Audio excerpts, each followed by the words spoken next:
Michael Diamond in for a vacationing Stephen LeDrew. Just a reminder, if you're so inclined, please donate to support these videos coming out each and every weekday. The PayPal link is in the video description, and please subscribe to make sure you catch these videos each and every day. I'm joined today by LIlley of the Toronto Sun, Chrystia Freeland, running for Liberal leader, running for Prime Minister.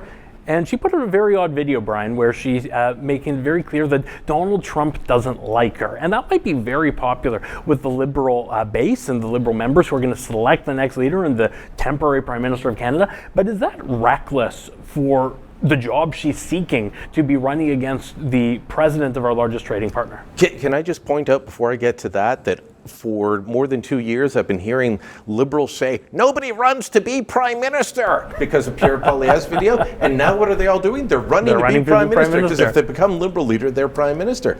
Yeah, look, saying Donald Trump hates me is probably great for the Liberal leadership race. It's a bad position to be in for a general election. It's a bad position to be in if you are Prime Minister. This is our biggest trading partner. 76% of our exports went to the United States in 2022. 17% of theirs came to us. Put another way, 20% of our GDP relies on exporting to them. 1.2% of their GDP is exports to Canada. We are far more reliant on them. This is a dumb move, but her launch, I watched the whole thing, including the more than a dozen interruptions by Hamasniks. All she wanted to talk about was Donald Trump. Even when she was talking about Pierre Poilievre, it was about Trump. When she talked about her time in cabinet, it was about Trump. It's all about Trump. So Donald Trump not liking her is her campaign narrative to become leader of the Liberal Party and Prime Minister and a candidate for Prime Minister, even though Liberals pretend that doesn't exist in the next general election, at great potential expense to Canadians. So this seems absolutely reckless to me. But if then you look at her opponent, Mark Carney, who has an endorsement from Michael Bloomberg, the former mayor of New York City, who Donald Trump has called Little Mike and has derided Mike Bloomberg for many years.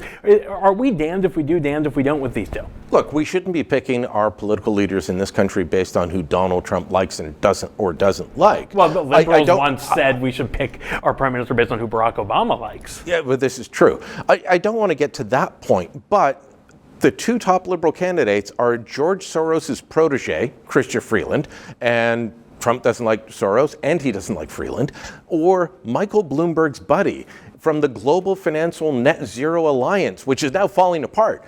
These are not good choices when we are going to be facing a trade war and trade negotiations. Is Pierre Poilievre going to be better? Prior to the Trump thing, absolutely, I would have said yes. I still think he'd be better than what the Liberals are offering, but come on, this is your best option? Or Karina Gould, the stalking horse for Mark Carney, to take away votes from Chrystia Freeland. So we have the leadership vote coming up. We have candidates who seem to be running very chaotic campaigns, not worried about the next election. What is the prospect for whomever has that job, even if it's briefly, to save the Liberal Party? I can see a scenario where the Liberals do win. It will depend. I mean, everything is up in the air right now. Abacus polling far more reliable than somewhere like Ecos and Frank Graves. Frank Graves says it's down to 11 points. Ecos still, and others say it's still 26 points. But things can change. My rules in politics: events matter. Polling can change, voters are fickles, and campaigns matter. Well, a leadership election that's going to matter, and it's going to impact the next election. It's going to impact our relationship with the United States. So there's a heightened responsibility to behave accordingly. That's Michael Diamond. That's 3 minutes. To those of you who have subscribed and donated, a heartfelt thank you. You're keeping us on the air. If you're watching and you haven't, please try to do so, because 4 years ago we started this show because there needed to be independent analysis. Now more than ever, with the Online Harms Act. Once that gets into law, it's been passed once by the House, there are going to be hundreds of bureaucrats censoring the news in Canada, censoring this show.